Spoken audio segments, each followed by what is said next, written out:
सभी साथियों को नमस्कार। आज के इस वीडियो में हम बात करेंगे रेलवे ग्रुप डी एग्ज़ाम 2026 के लिए इम्पोर्टेंट क्वेश्चनों के बारे में। जैसा कि आप सभी को पता है, रेलवे ग्रुप डी का एग्ज़ाम ज़ोरों शोरों से चल रहा है और काफ़ी सारी शिफ्टों का एग्ज़ाम कंप्लीट हो चुका है, लेकिन अभी भी लाखों की संख्या में ऐसे स्टूडेंट बचे हैं जिनका एग्ज़ाम नहीं हुआ। आने वाले दिनों में उन बच्चों का एग्ज़ाम होगा। तो जिनका भी एग्ज़ाम अभी तक नहीं हुआ है, मेरे इस वीडियो को लास्ट तक देख लेना। आपको समझ में आ जाएगा कि किस तरह के क्वेश्चन आप लोगों से पूछे जा सकते हैं। तो फटाफट से वीडियो को लाइक कर दो, चैनल को सब्सक्राइब कर दो और एक बार कमेंट में अपनी अपनी एग्ज़ाम डेट मुझे बता दो, ताकि मुझे पता चले कि किस डेट के और किस शिफ्ट के ज़्यादा बच्चे हमारे साथ में लाइव हैं। तो आइए शुरू करते हैं क्लास को बिना किसी देरी के। पहला सवाल है, यदि दो बिंदुओं के बीच 5 कूलाम आवेश स्थानांतरित करने के लिए 100 जूल कार्य की आवश्यकता है, तो बिंदुओं के बीच विभवांतर खाली स्थान होगा। तो सारे के सारे बच्चे बताएंगे भाई इस सवाल का राइट आंसर क्या होगा। तो आपने फॉर्मूला पढ़ा होगा कि मेरे भाई W अपॉन में Q, ठीक है मेरे भाई। W क्या होता है? कार्य। तो कार्य कितना किया गया? 100 जूल। और आवेश कितना है मेरे भाई? 5। तो 5 का भाग देंगे 20 पंजो 100, यानी कि मेरे भाई 20 वोल्टेज तुम्हारे सवाल का राइट आंसर हो जाएगा। आइए अगले क्वेश्चन पर बढ़ते हैं। दूसरा सवाल है भाई, 3 विलियन है ए, बी और सी के पीएच मान क्रमश है 3, 7 और 12 है। निम्नलिखित में से कौन सा कथन सही है? तुम्हारे पास में 3 विलियन है, 1 विलियन ए है, 1 बिलियन वी है और 1 विलियन सी है। मेरे भाई इसका पीएच मान 3 है, इसका पीएच मान 7 है और इसका पीएच मान 12 है। अब मैंने आपको पीएच स्केल बताया था कि मेरे भाई ये तुम्हारा पीएच स्केल है। इस पीएच स्केल में बीचों बीच होता है 0, इसको हम बोलते हैं उदासीन। बीचों बीच होता है मेरे भाई आपका कितना? 7, इसको हम क्या बोलते हैं? उदासीन बोलते हैं। क्या बोलते हैं? उदासीन। यहाँ पर होता है 0, तो 0 से 7 के बीच को क्या बोला जाता है? अमल बोला जाता है। और यहाँ पे होता है 14, 7 से 14 के बीच को क्षार बोला जाता है।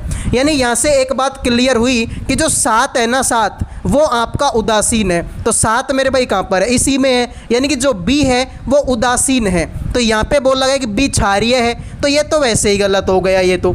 अब यहाँ पे मेरे भाई बोला कि ए और सी दोनों उदासीन है। दोनों कहाँ पर है मेरे भाई? अकेला बी तो उदासीन है भाई, इसका तो 3 है, मतलब ये तो अमल होगा। ये 12 है, मतलब ये तो क्षार होगा। अब उदासीन तो 7 है, जबकि यहाँ पे बोला कि ए और सी दोनों उदासीन है, तो ये भी गलत हो गया। यहाँ पे बोला सी उदासीन है, सी कहाँ उदासीन है भाई? सी तो क्षार है मेरे दोस्त, इसका मतलब ये भी गलत हो गया। तो ए प्रबल अमल है और सी प्रबल क्षार है। देख लो, ए अमल है और सी क्षार है, मतलब मेरे भाई डी आंसर आपका करेक्ट होगा। तो डी आंसर देने वालों का सही है, बाकी सभी का गलत हो चुका है। आइए तीसरे क्वेश्चन पर बढ़ते हैं। निम्नलिखित सजीवों में से किस सजीव में अस्थियां होती है जो शरीर की गतिशीलता में सहायक होती है? सारे के सारे बच्चे बताएंगे कि इनमें से कौन से जीव में अस्थि होती है मेरे भाई, और वो शरीर की गतिशीलता में सहायता करती है। अब जैसे कि हमारे शरीर में रीढ़ की हड्डी है मेरे भाई, तो वो हमें रीढ़ की हड्डी क्या काम आती है? शरीर को सीधा रखने के लिए रीढ़ की हड्डी काम आएगी मेरे भाई। उसी तरीके से जो सांप है ना, सांप, उसमें मेरे भाई क्या होती है? अस्थि होती है, जो सांप को मेरे भाई इस तरीके से चलने में क्या करती है? सहायता करती है। तो राइट आंसर ऑप्शन क्या होगा? 1 होगा मेरे भाई। जितने भी रेंगने वाले जानवर है इनको हम क्या बोलते हैं? सरीसृप बोलते हैं। क्या बोलते हैं मेरे भाई? आपका सरीसृप बोलते हैं। ये थोड़ी सी चीज़ याद कर लेना। अगला सवाल है मेरे भाई चौथे नंबर का, कौन सा तत्व लेड का सही प्रतीक है? तो देखते हैं भाई कितने बच्चे इस सवाल का आंसर करेंगे। अब सभी को पता है कि जैसे कि ठीक है, हाइड्रोजन को H लिखा गया, हीलियम को HE लिखा गया, ठीक है मेरे भाई, लिथियम को Li लिखा गया। उसी तरीके से मेरे भाई लेड को क्या लिखा जाता है? तो भाई गलती से भी LD मत कर देना। बहुत सारे बच्चे क्या करते हैं जल्दीबाजी में, सर लेड है तो लेड को LD कर देते हैं, जो कि गलत है। PB बोला जाता है, ठीक है, लेड को क्या बोला जाता है? PB। तो जिन्होंने ए आंसर दे दिया उनके मज़े, बाकी सभी का सवाल गलत हो गया है।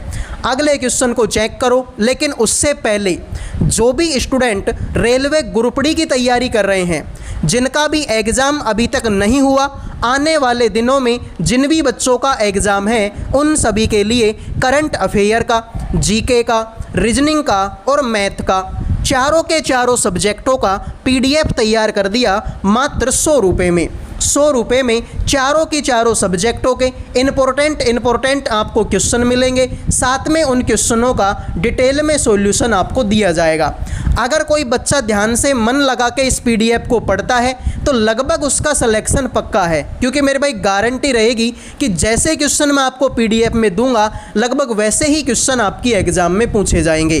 तो मात्र 100 रुपये का पीडीएफ है, अभी आपके पास में टाइम है तो आप इस पीडीएफ को पढ़ सकते हो, वरना मेरे भाई बाद में आपके पास में पछताने के अलावा कुछ नहीं बचेगा। तो मात्र 100 रुपये का पीडीएफ है, जिसको भी चाहिए इन नंबरों पे व्हाट्सएप मैसेज करके केवल 100 रुपये में चारों सब्जेक्टों का पीडीएफ ले सकते हो। आइए अगले क्वेश्चन पर बढ़ते हैं। 5वें नंबर का सवाल है, निम्नलिखित में से कौन सा मानव में केंद्रीय तंत्रिका तंत्र का एक भाग है। सारे के सारे स्टूडेंट बताएंगे मेरे भाई कि मानव में केंद्रीय तंत्रिका तंत्र का एक भाग कौन सा है। क्या कपाल तंत्रिका है, ग्रसनी है, मेरु तंत्रिका या फिर मेरे भाई आपका मेरु रज्जु। तो मेरे भाई केंद्रीय तंत्रिका तंत्र का एक भाग मानव में कौन सा है, मेरु रज्जु। अगर मैं बात करता हूँ मेरे भाई तंत्रिका तंत्र की, तंत्रिका तंत्र, तो अगर कोई आपसे बोले कि तंत्रिका तंत्र के अध्ययन को क्या बोला जाता है तो आप बोलेंगे सर न्यूरोलॉजी कहते हैं। क्या कहते हैं मेरे भाई, आपका न्यूरोलॉजी कहते हैं। मैं आपसे बात करूं कि मेरे भाई अगर मान लो किसी आदमी को सांप काट ले, तो किसी आदमी क्या काट ले मेरे भाई, सांप काट ले, तो सांप के काटने से कौन सा अंग प्रभावित होता है, तो आप बोलेंगे कि सर सांप के काटने से तंत्रिका तंत्र प्रभावित होता है। तो राइट आंसर तुम्हारा डी होगा। 6ठे नंबर का सवाल है, एक समान वेग के लिए निम्नलिखित में से कौन सा कथन सही है। तो सारे के सारे बच्चे बताएंगे भाई इस सवाल का राइट आंसर क्या होगा। अब सबसे पहले तो आप ये देखो कि एक समान वेग होता क्या है। तो देखो भाई एक समान वेग का ग्राफ ऐसे बनता है मेरे भाई, ये तुम्हारे पास में क्या है, समय है, और ये तुम्हारे पास में क्या है, वेग है। तो मेरे भाई एक समान वेग का ग्राफ बनता है कैसे, एक समान वेग का ग्राफ ऐसे बनता है। कैसे बनता है मेरे भाई, ऐसे, यानी कि समय बढ़ता जाता है, समय बढ़ता जाता है लेकिन वेग क्या रहता है, स्थिर रहता है। मान लो कि मेरे भाई तुम इसको समीकरण में ऐसे दर्शाओ कि मान लो यहाँ पर 1 है, यहाँ पर 2 है, यहाँ पे 3 है, यहाँ पे 4 है, और इसको भी इस तरीके दर्शाओ कि मान लो यहाँ पे 1 है, 2 है, 3 है, 4 है, 5 है, 6 है। तो आप देखो यहाँ पर तुम चेक करो मेरे भाई, शुरुआत के 1 घंटे में भी वेग कितना है मेरे भाई, 3 है, फिर दूसरे घंटे पे भी वेग कितना है, 3 है, तीसरे घंटे में भी वेग कितना है, 3 है, चौथे घंटे में भी वेग 4 है। यानी मेरे भाई समय बढ़ता जा रहा है, वेग बिल्कुल एक समान है, तो इसको बोला जाता है मेरे भाई एक समान वेग। तो इस तरीके से मेरे भाई एक समान वेग का ग्राफ आप यहाँ पे बना सकते हैं मेरे दोस्त। ठीक है मेरे भाई। तो अब यहाँ से बोला कि वेग स्थिर है लेकिन त्वरण शून्य है, तो सर ये बात तो गलत है मेरे भाई। त्वरण शून्य कहाँ पर है मेरे भाई, यहाँ पर बोला देखो त्वरण क्या होता है कि वेग में परिवर्तन की दर को, ठीक है, समय, ठीक है, वेग के सॉरी यार, त्वरण बोला जाता है कि समय, वेग में परिवर्तन की दर को क्या कहते हैं, त्वरण कहते हैं। लेकिन वेग में तो परिवर्तन हुआ ही नहीं भाई, वेग तो पहले भी 3 था, अब भी वेग तो स्थिर जा रहा है। अरे त्वरण क्या होता है कि वेग में परिवर्तन की दर को त्वरण कहते हैं। तो वेग में परिवर्तन हो ही नहीं रहा, वेग तो स्थिर है, त्वरण शून्य है, इसका मतलब सर ये बात गलत हो गई। यहाँ पे बोला कि वीटी ग्राफ में रेखा का ढालान शून्य है, ठीक है, यानी वेग सम, वीटी मतलब होता है, वी का मतलब होता है वेग और टी का मतलब होता है टाइम यानी कि समय। वेग समय ग्राफ में ढलान शून्य, तो मेरे भाई ढलान शून्य का ढलान तो इसमें है ही नहीं मेरे भाई, ठीक है। यहाँ पे देखो ये लाइन बिल्कुल सीधी जा रही है, तो यहाँ पे मेरे भाई ये भी गलत हो गया। वेग समय ग्राफ एक क्षैतिज रेखा है, तो बिल्कुल मेरे भाई देखो क्षैतिज रेखा है, ये बात भी बिल्कुल सही है। यहाँ से बोले कोई सी सही नहीं है, तो वेग समय ग्राफ के अधीन क्षेत्रफल त्वरण देता है, तो सर ये बात आपकी पूरी तरीके से क्या है, गलत है। इसने बोला कि कौन सी बात सही नहीं है, तो ये सही है भाई। देखो वेग स्थिर है, त्वरण शून्य है। तो भाई देखो त्वरण क्या होता है, वेग में परिवर्तन की दर को त्वरण कहते हैं। तो वेग में परिवर्तन हो ही नहीं रहा, इसका मतलब त्वरण शून्य है। यहाँ पे बोला कि वेग समय ग्राफ में ढलान शून्य है, भाई ढलान इसमें है ही नहीं, लाइन बिल्कुल सीधी है, इसका मतलब ये बात भी सही है। यहाँ पे बोला कि वेग समय ग्राफ एक क्षैतिज रेखा है, बिल्कुल मेरे भाई देखो सीधी रेखा को क्षैतिज रेखा ही बोला जाता है, ठीक है मेरे भाई, इसका मतलब ये बात भी सही है। तो इसने बोला कौन सा सही नहीं है, तो ये सही नहीं है मेरे भाई कि वेग समय ग्राफ के दिन क्षेत्रफल त्वरण देता है, ये बात गलत है। अगला क्वेश्चन है मेरे भाई तुम्हारे सामने 7वें नंबर का, कौन सा उद्योग में अल्ट्रासाउंड का अनुप्रयोग है। तो बताओ मेरे भाई उद्योगों में अल्ट्रासाउंड का अनुप्रयोग बताओ मेरे भाई, अनुप्रयोग मतलब प्रयोग बताओ। रेफ्रिजरेटर में ठंडा करने के लिए क्या अल्ट्रासाउंड का प्रयोग करते हैं क्या? तुम्हारे घर में फ्रीज है, क्या फ्रीज में ठंडा करने के लिए अल्ट्रासाउंड करते हैं क्या? सर ये बात तो बिल्कुल गलत है। धातु ब्लॉकों में दरारों का पता लगाने के लिए, ये बात बिल्कुल आपकी सही है। मैंने आपको 2 दिन पहले की क्लास में शायद बताया था कि धातु ब्लॉकों में दरारों का पता लगाने के लिए अल्ट्रासाउंड किया जाता है। अरे अल्ट्रासाउंड बोल दो या एक तरीके की इसको सोनोग्राफी बोल दो, आप क्या बोल दो मेरे भाई, सोनोग्राफी। मान लो कि एक लेडीज़ है, लेडीज़ के पेट में कोई बच्चा है, ठीक है, लेडीज़ के पेट में कोई बच्चा है, तो उसको बच्चे का भाई बच्चा सही है खराब है, उसके 2 सर हैं 2 हाथ है, मतलब ठीक है बच्चा खराब है सही है, उस चीज़ का पता लगाने के लिए हम क्या करते हैं, सोनोग्राफी करते हैं, अल्ट्रासाउंड करते हैं उसकी। तो उसी तरीके से उद्योगों में धातु के ब्लॉकों में दरारों का पता लगाने के लिए क्या करते हैं, अल्ट्रासाउंड का प्रयोग करते हैं। अगला सवाल है 8वें नंबर का, पैकेज्ड खाद्य पदार्थों में विकृत गंधिता से रोकथाम के लिए सामान्यतः किस विधि का प्रयोग किया जाता है। अब ये तो सबको पता है कि जितने भी तुम्हारे पैकेजिंग के खाद्य पदार्थ आते हैं, चाहे तुम्हारी चिप्स लगा लो, कुरकुरे का पैकेट लगा लो, कुछ भी लगा लो मेरे भाई, उनमें मेरे भाई क्या करते हैं, नाइट्रोजन गैस भरते हैं। तो डी आंसर आपका बिल्कुल करेक्ट है। आइए मेरे भाई 9वें नंबर का सवाल है, पादपों में वृहत पोषकों की आवश्यकता के संबंध में कौन सा कथन सही है। आपसे क्या बोला कि पादपों में वृहत पोषकों की आवश्यकता के संबंध में कौन सा कथन सही है। अब देखो नाम में ही उत्तर है, नाम में ही उत्तर है। नाम में उत्तर कैसे भाई, देखो वृहत पोषकों की आवश्यकता, यानी कि वृहत पोषकों की आवश्यकता यानी बड़े पैमाने पे पोषक तत्वों की आवश्यकता होती है, इसका मतलब यही है भाई। वृहत का मतलब क्या होता है, बड़ा होता है, पोषक तत्वों का मतलब पोषक तत्व ही होते हैं मेरे भाई, और आवश्यकता है मतलब नीड है मेरे भाई उनको, तो यानी बड़े पैमाने पे पोषक तत्वों की आवश्यकता है। तो देख लो बी ऑप्शन को पढ़ो तुम, पादपों को बड़ी मात्रा में वृहत पोषकों की आवश्यकता होती है। लो भाई मैंने बोला था कि नाम में ही उत्तर शामिल है, तो लाइक और सब्सक्राइब कर दीजिए भाई इसी बात पे।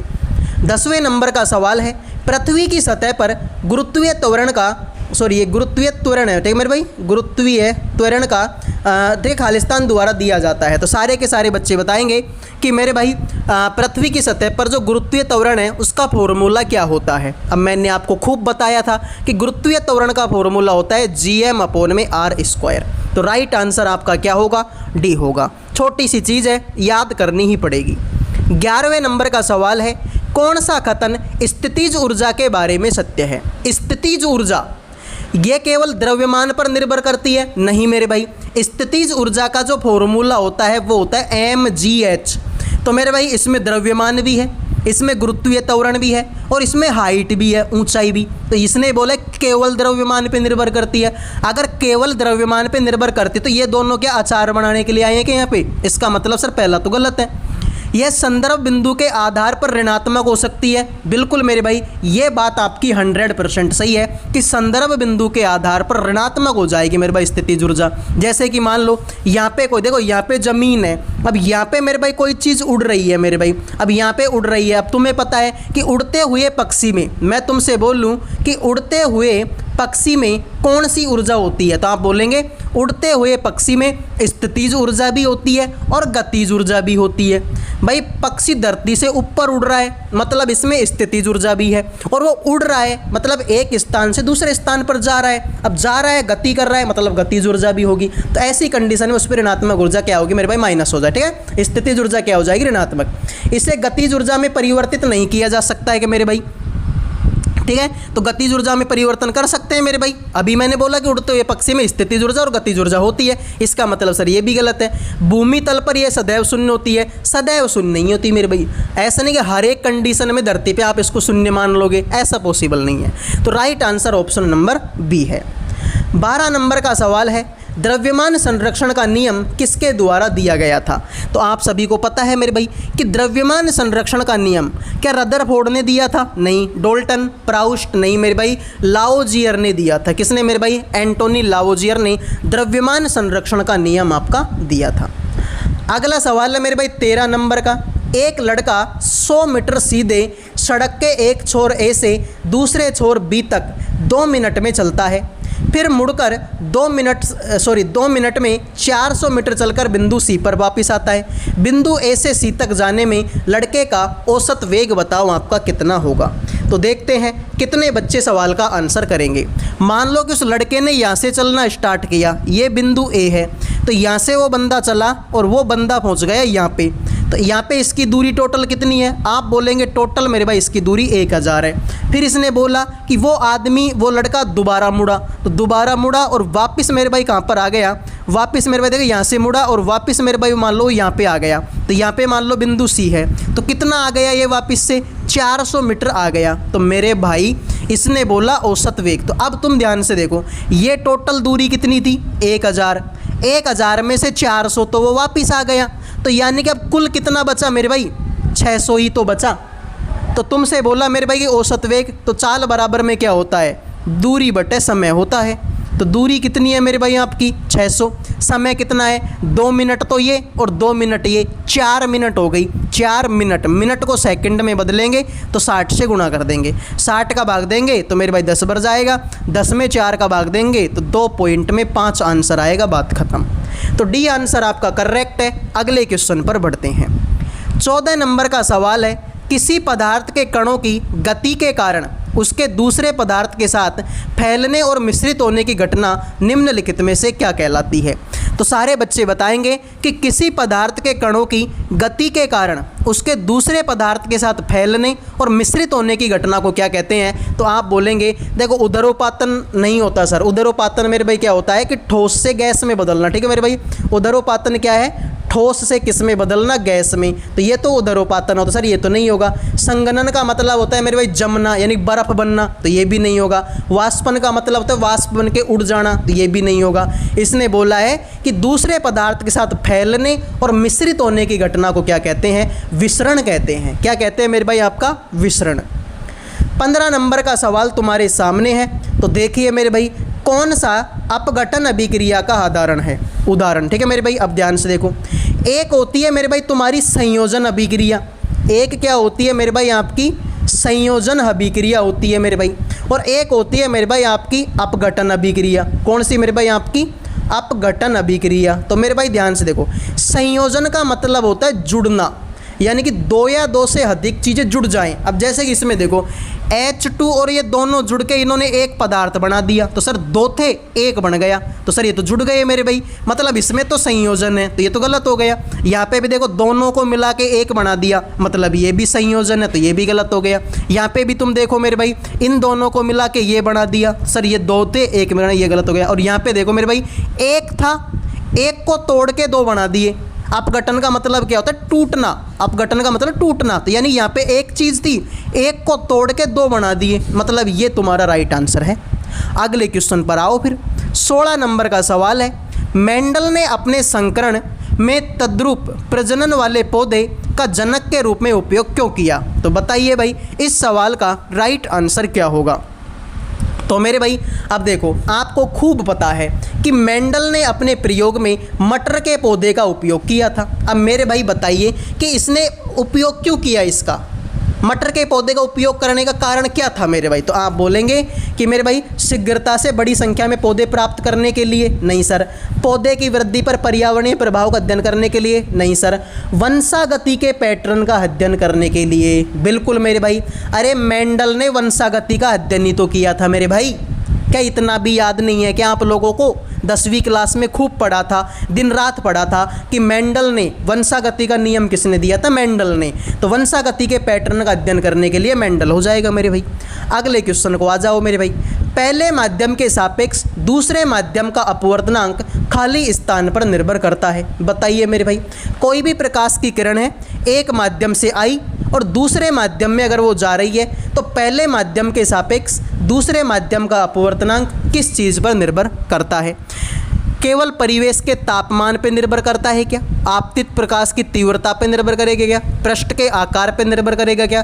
प्रयुक्त प्रकाश के रंग यानी कि तरंग दैर्घ्य और मध्य युग्म के बीच का, ठीक है मेरे भाई, निर्भर करेगा क्या? अब मेरे भाई मैंने आपको बताया था कि लगभग 70% केस में क्या होता है कि जो सबसे बड़ा ऑप्शन होता है वही आंसर होता है। तो सबसे बड़ा ऑप्शन ये है, यही आंसर हो जाएगा।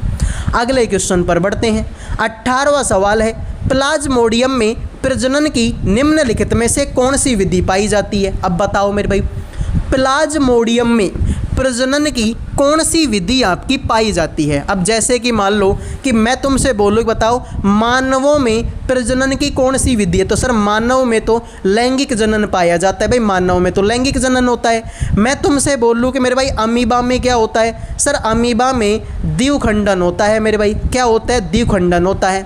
मैं तुमसे बोलूँ कि बताओ हाइड्रा में क्या होता है? हाइड्रा, ठीक है मेरे भाई। मैं तुमसे बोलूँ कि बताओ हाइड्रा में क्या होता है? तो हाइड्रा में आप बोलोगे सर मुकुलन होता है। क्या होता है? मुकुलन होता है। तो प्लाज्मोडियम में क्या होता है? बहुफिनिश होता है, ठीक है मेरे भाई। इसको बहुफिनिश कर लो, ठीक है। तो प्लाज्मोडियम में क्या होता है? बहुफिनिश होता है। बहुफिशन होता है, ठीक है। ऑप्शन नंबर ए आंसर होगा।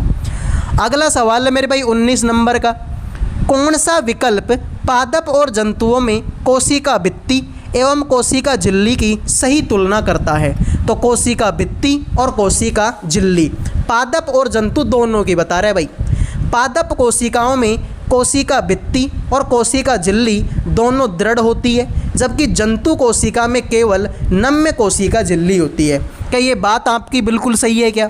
चलो दूसरा भी पढ़ लेते हैं। वैसे तो पहली बात सही है मेरे भाई, क्योंकि हमने खूब पढ़ा है कि पादप कोशिकाओं की जो कोशिका भित्ति है और कोशिका झिल्ली है वो दोनों दृढ़ होती है। अरे भाई तुम्हारे घर में नीम का पेड़ होगा, तुम्हारे घर में पीपल का पेड़ होगा, तो तुम्हारे घर में जो नीम का पेड़ है उसका जो बाहर का आवरण है वो खटोरी तो होता है मेरे भाई। खटोरी होता है भाई पेड़ का बाहर का आवरण। इसका मतलब कोशिका भित्ति दृढ़ होती है और कोशिका झिल्ली भी खटोरी होती है। जबकि जंतु कोशिकाओं में कोशिका झिल्ली क्या होती है मेरे भाई? नम्य होती है, ठीक है, नरम होती है। तो पहला ही ऑप्शन सही है, बाकी को पढ़ने की कोई ज़रूरत नहीं है। 20वां सवाल है, सक्रियता श्रेणी में मैग्नीशियम और आयरन के बीच में कौन सी धातु पाई जाती है? तो मैग्नीशियम और आयरन के बीच में कॉपर, सिल्वर, पोटेशियम और जिंक। तो सर मैग्नीशियम और आयरन के बीच में तो जिंक धातु पाई जाती है। अगला क्वेश्चन है मेरे भाई 21 नंबर का, निम्नलिखित में से कौन सा आवर्धन वस्तु की दूरी u और प्रतिबिंब की दूरी v के बीच के संबंध को सही ढंग से दर्शाता है? यानी कि आपसे बोला कि आवर्धन का फॉर्मूला बता दो। आप तो ज़्यादा कुछ बताने की ज़रूरत नहीं है, आवर्धन का फॉर्मूला बता दो। तो सर आवर्धन यानी कि जो m है वो होता है प्रतिबिंब की दूरी। क्या होता है मेरे भाई? आपके प्रतिबिंब की दूरी बटे में वस्तु की दूरी। यानी कि मेरे भाई आप बोल सकते हैं कि v अपॉन में u। तो बी आंसर आपका करेक्ट है। तो बी देने वालों के मज़े हैं। अगले क्वेश्चन पर बढ़ते हैं।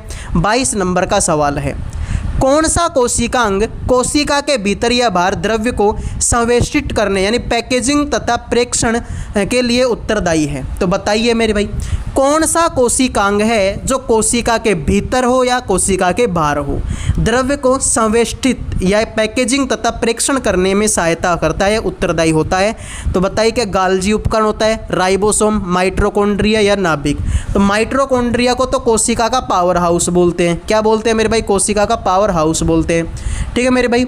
तो गाल्जी उपकरण इसका क्या होगा? राइट आंसर होगा, ठीक है मेरे भाई। गाल्जी उपकरण इसका राइट आंसर होगा। जिन्होंने ए दे दिया उनके मज़े हैं, बाकी सभी का गलत हो गया। और जो राइबोसोम है वो आपके प्रोटीन का संश्लेषण करता है, ठीक है।